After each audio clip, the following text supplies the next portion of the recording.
बिस्मिल्लाहिर्रहमानिर्रहीम। अस्सलाम वालेकुम नाज़रीन, आप यूट्यूब चैनल देख रहे हैं। मैं इमरान खान हूँ। ये बहुत इंपॉर्टेंट डेवलपमेंट है। आपको पता है भारत ने चौधरी बनने की कोशिश की थी एक दफ़ा फिर। वो इस खित्ते का चौधरी बनना चाहता है, बड़े लंबे अरसे से बनना चाहता है। पाकिस्तान से उसको हमेशा ये प्रॉब्लम रहती है कि पाकिस्तान क्यों इतना रेलिवेंट रहता है। सुपर पावर्स हमेशा पाकिस्तान की तरफ क्यों देखती हैं। दुनिया में हमेशा पाकिस्तान जो है उसकी पोजीशन क्यों ऐसी रहती है कि वो ज़्यादा डिस्कस होता है। ये चीज़ें भारत की नींद उड़ाती हैं। उन्होंने अपनी नींद ठीक करने के लिए एक बंदोबस्त किया था। बंदोबस्त ये किया था कि एक कॉन्फ्रेंस बुलाई अफ़गानिस्तान के इशू के ऊपर।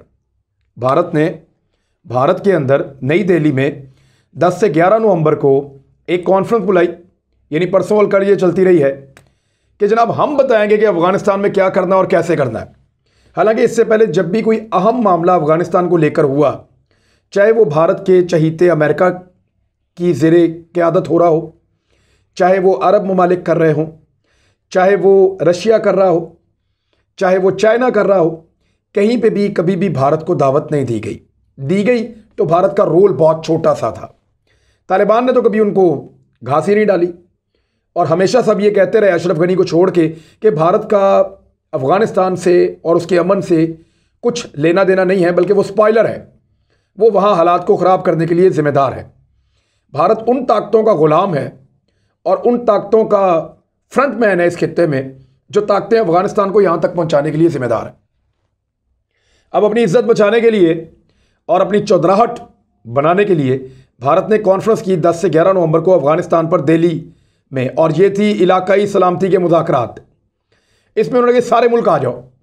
पाकिस्तान को दावत दी, चाइना को दावत दी, रूस को दावत दी, ईरान को दावत दी, और 4 मुल्क हैं और सेंट्रल एशिया के, यानी उज़्बेकिस्तान, ताजिकिस्तान और तुर्कमानिस्तान और किर्गिस्तान गालिबन था वो। इन मुल्कों को उन्होंने 4 मुल्कों को भारत ने दावत दी थी। अब ये जो मुल्क थे जिनको भारत ने दावत दी, ये तो चले गए। पाकिस्तान ने और चीन ने तो साफ इनकार कर दिया था, हम आ ही नहीं रहे। चीन ने कहा जी भारत का कोई काम नहीं है इसके अंदर, और हम वैसे भारत के साथ बातचीत करने में तो कोई प्रॉब्लम नहीं है, लेकिन भारत इसमें ये रोल प्ले नहीं कर सकता, उसका बनता ही नहीं, हम नहीं आ रहे। पाकिस्तान ने कहा जी भारत ने तो हमेशा काम ख़राब किया है अफ़गानिस्तान के अंदर, सारी बर्बादी के लिए ज़िम्मेदार वो है। पैसे खर्च कर करके खित्ते के अंदर जो है वो उसने ख़राब सूरत हाल पैदा करने की कोशिश की है, ख़ासतौर पर पाकिस्तान में। लिहाजा भारत का बनता ही नहीं है ये कॉन्फ्रेंस करना।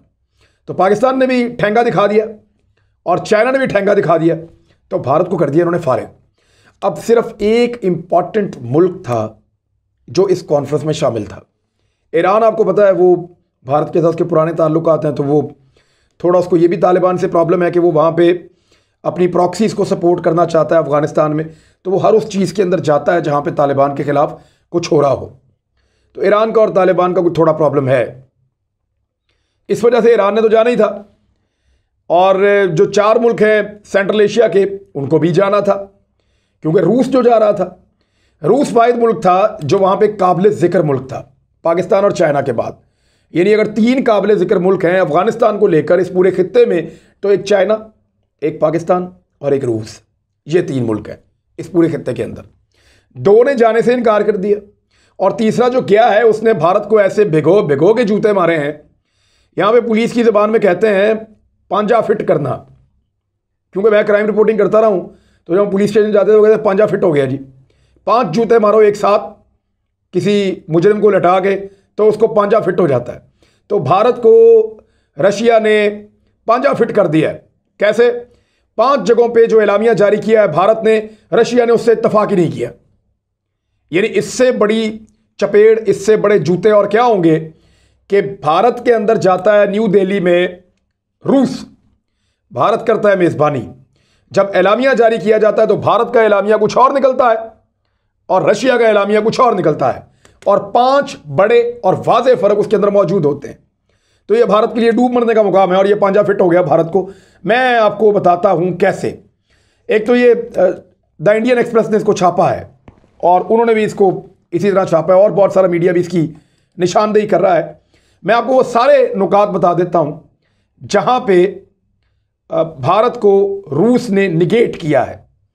यानी दिल्ली एलामिया से मुतालिक 5 मुकामात में फ़र्क देखने में आया है। भारत की जानिब से जारी बयान के मुताबिक दिल्ली एलामिया में दहशतगर्दी की तमाम कार्रवाइयों की सख्त तरीन अल्फाज में मजम्मत की गई और दहशतगर्दी की माली मावनत, दहशतगर्दी के बुनियादी ढांचे को ख़त्म करने और बुनियाद परस्ती का मुकाबला करने समेत उसकी तमाम शक्लों और तौसीहात से निमटने के लिए अपने पुख्ता आज़म का अहदा किया गया। अब ये जुमला ज़रा गौर से सुनिएगा, ताकि ये यकीनी बनाया जा सके कि आलमी दहशतगर्दी के लिए अफ़गानिस्तान कभी भी महफूज पनाहगाह नहीं बनेगा। ये तो तालिबान पहले ही गारंटी कर रहे हैं, लेकिन भारत उनके ऊपर कुछ और ठोंस रहा है और टेक्निकली अफगानिस्तान को इन मुल्कों के जरिए मिलकर काबू करना चाहता है, अमेरिकन एजेंडे को आगे ले जाकर। तो दूसरी जानिब रूस का दफ्तर खारजा है, उसकी जानिब से जो बयान जारी किया गया है उसमें ये आखिरी अल्फाज शामिल ही नहीं किए गए। यानी ये जो अल्फाज थे ताकि ये यकीनी बनाया जा सके कि आलमी दहशतगर्दी के लिए अफगानिस्तान कभी भी महफूज पनाहगाह नहीं बनेगा। देखिए ये तो एक चार्जशीट है उसके ऊपर, तो रशिया ने ये चार्जशीट फारिग कर दी। ये पहली चीज़ है जो रूस ने भारत को जो पहला जूता मारा, पांजे का पहला हिस्सा वो ये था। दूसरा, दिल्ली एलामिया में इस बात की अहमियत पर जोर दिया गया कि ख़वातीन, बच्चों और अक़लियती बरादरियों के बुनियादी हकूक़ की खिलाफ वर्जी ना हो। अगरचे रूसी बयान में इसकी तायीद तो की गई है, मगर कहीं हुकूक को बुनियादी के अल्फाज के साथ नहीं लिखा गया, जबकि खिलाफ वर्जी से मुतालिक भी कोई बात उन्होंने उसमें उनके एलामिया में, रूस के एलामिया में मौजूद नहीं है। इससे फ़र्क क्या पड़ता है? देखिए, जब बुनियादी हकूक़ की बात करते हैं ना, तो बुनियादी हकूक़ की डेफिनेशन में फ़र्क है।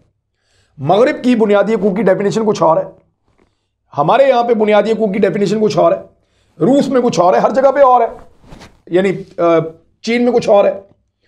तो ये जो बुनियादी हकूक़ है, अफ़गानिस्तान के हालात में बुनियादी हक इस वक्त लोगों का ज़िंदा रहना है, तहफ़्फ़ुज़ उनको मिलना है। बुनियादी हक इस वक्त ये नहीं है कि आप डांस कर सकते हैं सड़क के ऊपर या नहीं। बुनियादी हक इस वक्त ये नहीं है कि आप जो है वो अजीब गरीब कपड़े पहन के बाहर फिर सकते हैं या नहीं, ख़वातीन का पर्दा होगा या नहीं। इस वक्त ये बुनियादी हकूक़ नहीं है वहाँ पे।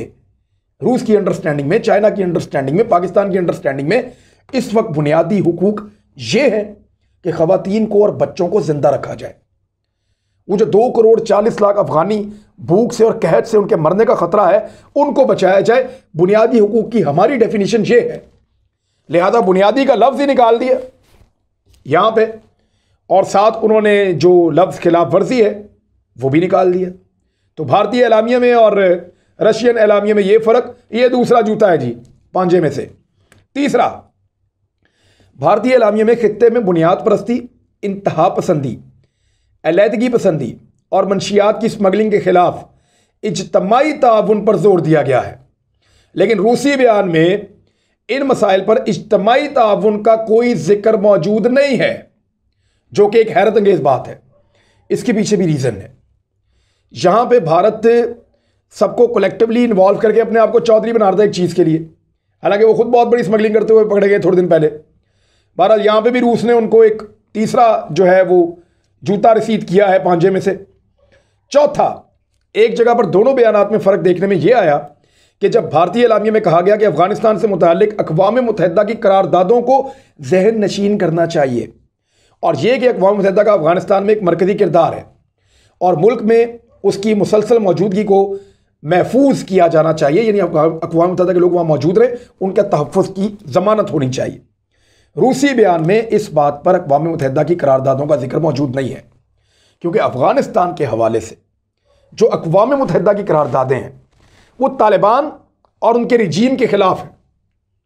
जो अक़वाम मुत्तहिदा का काम हुआ है अफ़गानिस्तान के बारे में, वो अशरफ गनी एंड कंपनी या उससे पहले जो हुकूमत थी उनका, जो कठपुतली हुकूमतें वहाँ बनती रही हैं, जो अमेरिका और यूरोप मिलकर बनाते रहे हैं, जिन नेटो की निगरानी में काम करने वाली हुकूमतें थीं, वो उनके हवाले से अफ़गानिस्तान को देखते थे और करारदादें उनके मुताबिक आती थी अफ़गानिस्तान की।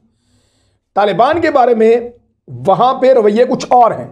तो इन करारदादों का जानबूझकर रशिया ने जिक्र निकाल के पांजे में से चौथा जूता भारत को रसीद किया है, और उन्होंने यानी करारदादों का जिक्र नहीं किया और कहा सिर्फ इतना कि अगर अक़वाम मुत्तहिदा अफ़गानिस्तान में मरकज़ी किरदार अदा करता है और मुल्क में अक़वाम मुत्तहिदा की मुस्तकिल मौजूदगी को बरकरार रखा जाना चाहिए, हम ये चाहते हैं, बस इतना कहा। पांचवा फ़र्क जो है वो बहुत वाज़ेह है, जिसमें दिल्ली एलामिया में जो भारत ने कहा जारी करते हुए एलामिया वो ये कि आने वाला समिट 2022 में मुनक्कद किया जाएगा, ताकि बाउंड हो जाए ना सारे, रशिया भी दोबारा आ जाए, ये मुल्क भी दोबारा आ जाए, ईरान भी आ जाए, फिर ये चीन को और पाकिस्तान को मजबूर करें, अमेरिका को भी कल को कहें आप भी आ जाएं बीच में। तो भारत इस किस्म की गेम कर रहा था, जबकि दूसरी जानिब रूसी बयान में किसी टाइम फ्रेम का वादा ही नहीं किया गया। उन्होंने ही कहा कि 2022 में होगा या 2023 में होगा, उन्होंने भारत को झंडी करा दिया है। और रशियंस को इस कॉन्फ्रेंस में यह पता चल गया है कि भारत ने जो किया अपनी चौधराहट के लिए और अपनी एक मखसूस सोच के जरिए से इस खित्ते में मुल्कों को दबाने के लिए किया है, अपने आप को चौधरी बनाने के लिए किया है। उनके पास कोई सोल्यूशन नहीं था। देखिए इतना बड़ा मुल्क है, क्या मदद की उन्होंने अफगानियों की अभी तक? पहले तो बहुत पैसा भेजते थे वहां पे अशरफ गनी को, जो वो खा जाता था। पाकिस्तान के खिलाफ दहशतगर्दी के लिए बहुत पैसा भेजते थे। आज उनको कोई 1 रुपया देने के लिए तैयार है? पाकिस्तान उनको आटा भी भेज रहा है, गंदम भी भेज रहा है, चावल भी भेज रहा है, अद्वियात भी भेज रहा है, कोशिश कर रहा है। चीन भी कर रहा है, रशिया ने वादा किया है, और मुल्क भी कह रहे हैं। मुसलमान मुल्कों से हम मदद मांग रहे हैं। भारत क्या उनकी मदद? प्रैक्टिकली भारत के पास करने के लिए कुछ नहीं है। रशिया को यह पता चला, उन्होंने उनको झंडी कराया ये 5वां पांजे का जूता मार के कि 2022 कोई नहीं है भाई, अब कोई टाइम फ्रेम नहीं है कि ये समिट दोबारा होगा। तो ये हुआ जी भारत के साथ। ये क्यों हुआ भारत के साथ, इसके बारे में मैं आपको बता देता हूं। लेकिन ईरान, कजाकिस्तान, किर्गिस्तान, रूस, ताजिकिस्तान, तुर्कमानिस्तान और उज़्बेकिस्तान, ये मुल्क उसके अंदर शामिल थे। और पाकिस्तान ने तो वैसे ही इनकार कर दिया था, चाइना ने भी कर दिया था। तो पाकिस्तान ने इनकार करके, चाइना ने इनकार करके और रशिया ने इकरार करके और वहां पे मौजूद रहकर जूते मारे हैं। तो ये फर्क है जी तीनों मुल्कों का और तीनों मुल्कों की सोच का, किया सब ने भारत के साथ एक जैसा ही है। अफगानिस्तान पर नई दिल्ली कॉन्फ्रेंस गैर मौसर है, यह स्टेटमेंट आया अब चाइना की तरफ से। उनके सरकारी अखबार ने कहा कोई मौसर कॉन्फ्रेंस ही नहीं है, भारत का लेना देना ही कोई नहीं है, नई दिल्ली में कॉन्फ्रेंस बकवास थी। चीन के सरकारी अखबार ग्लोबल टाइम के मुताबिक माहिरीन ने कहा है कि चीन और पाकिस्तान के बगैर अफगानिस्तान के मामले पर नई दिल्ली ने होने वाली कॉन्फ्रेंस की कोई अहमियत नहीं है। माहिरीन का कहना है कि 2 बड़े स्टेक होल्डर्स के बगैर इस कॉन्फ्रेंस का कोई नतीजा नहीं निकलेगा। इनके बगैर इलाकाई सिक्योरिटी में मदद नहीं मिलेगी। एशिया पैसिफिक स्टडीज के मरकज के डायरेक्टर जाहू गैन चेंग, उनका यह कहना है कि इलाकाई सिक्योरिटी मामलात में किरदार के लिए भारत को पड़ोसी ममालिक के साथ अपना रवैया बदलना पड़ेगा। अगर वो किरदार अदा करना चाहता है तो अपने रवैये को दुरुस्त करे।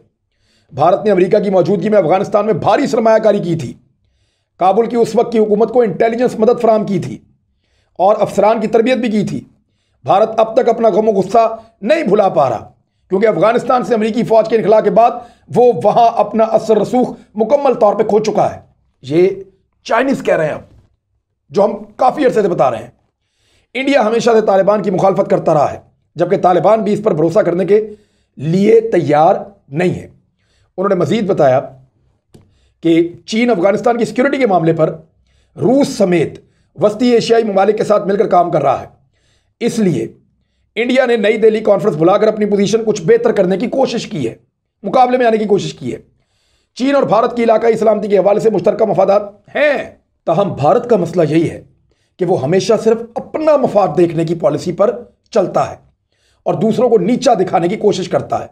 खास तौर पे पाकिस्तान के साथ ताल्लुकात में इसी पॉलिसी पर अमल पैरा रहता है। ये चाइनीज कह रहे हैं, चाइनीज गवर्नमेंट। और उन्होंने पोल खोल दिया है कि भारत ने कुछ नहीं किया, इस समिट में उन्होंने कुछ हासिल नहीं किया। जब तक भारत की यह गंदी पॉलिसी रहेगी कि वो अपना मफाद सोचेगा, खुद चौधरी बनने की कोशिश करेगा, तब तक भारत का कोई असर यहां पे नहीं हो सकता। पाकिस्तान और चीन रेलिवेंट है, रशिया रेलिवेंट है और तीनों ने भारत को जूते मारे हैं। दूसरी जानिब भारत अपनी हर हार का बदला जो है वो कश्मीरियों से लेता है। पाकिस्तान से मैच हार गया, कश्मीरियों पे पर्चे हो रहे हैं, उनको नौकरियों से निकाला जा रहा है। कश्मीरी बच्चे जो मैचेस देख रहे थे, जो सपोर्ट करते हैं, उनको गिरफ्तार किया जा रहा है। उनके हॉस्टल्स के ऊपर हमले किए जा रहे हैं। सरकार उनके साथ ज्यादती कर रही है, हिंदू जत्थे उनके साथ ज्यादती कर रहे हैं। अब भारत ने एक नया काम कर दिया है इस मौके पर। वहां मैच हारे, यहां समिट में बेइज्जती हुई न्यू दिल्ली के अंदर, सबने की। और अब भारत ने दुनिया के सबसे ज्यादा मिलिटराइज्ड जोन में से एक जो मकबूजा कश्मीर का इलाका है, उसमें मजीद हजारों पैरामिलिट्री एहलकार भेज दिए हैं। यानी वो तादाद लगातार बढ़ाता चला जा रहा है। इस वक्त भारत ने वो हालात पैदा कर दिए हैं यानी 5,000 एक दफ़ा भेजे हैं, 2,500 एक दफ़ा भेजे हैं, मजीद फौजी वो भेज रहा है और लगातार भेजता ही जा रहा है। भारत इस वक्त नए मोर्चे बना रहा है वहां अंदर, और वो हालात पैदा कर दिए हैं जो 1990 की दहाई के शुरू में भारत ने किया था, जब भारतीय हुक्मरानी के खिलाफ मज़ामत अपने अरूज पे थी। मकबूजा वादी में एक माह के दौरान पुलिस एहलकारों, भारत के शुमाली रियासतों से आने वाले महाजरज़दा मजदूरों और सिख हिंदू बरादरियों के मकामी रहनुमाओं समेत 12 अफराद को टारगेटेड कार्रवाइयों में अब तक कत्ल किया जा चुका है। यह गुज़िश्ता 1 महीने की बात मैं आपको बता रहा हूं। ये आम लोग थे और लगातार ना सिर्फ टारगेटेड कार्रवाइयां की जा रही हैं, सैकड़ों हजारों लोगों को गिरफ्तार भी किया जा रहा है। और कुछ दूसरी जानिब जो सिक्योरिटी फोर्सेस के लोग हैं उनका भी कत्लेआम हो रहा है और मुजाहिदीन भी अपनी कार्रवाइयां डाल रहे हैं। इन वाकयात के बाद पुलिस और नीम फौजी दस्तों ने बुलेट प्रूफ गियर्स और खुदकार राइफलों से लेस होकर सड़कों पर बच्चों समेत रिहायशियों की तलाशी का अमल तेज कर दिया है। घर घर तलाशी भी हो रही है, नई चौकियां बनाई जा रही हैं, ज्यादा पुलिस को वहां भिजवा रहे हैं, वो बदला वहां पे लेते हैं। लेकिन कब तक? कभी तो दुनिया का ज़मीर जागेगा और कश्मीरियों को उनका हक मिलेगा। आज़ादी की आवाज़ को ज़्यादा देर तक नहीं दबाया जा सकता, एक दिन वो पूरी दुनिया में गूंजती है और कश्मीरियों की आवाज़ भी इंशाल्लाह गूंजेगी। अब तक के लिए इतनी, अपना ख्याल रखिएगा, अपने इस चैनल का भी। अल्लाह हाफिज़।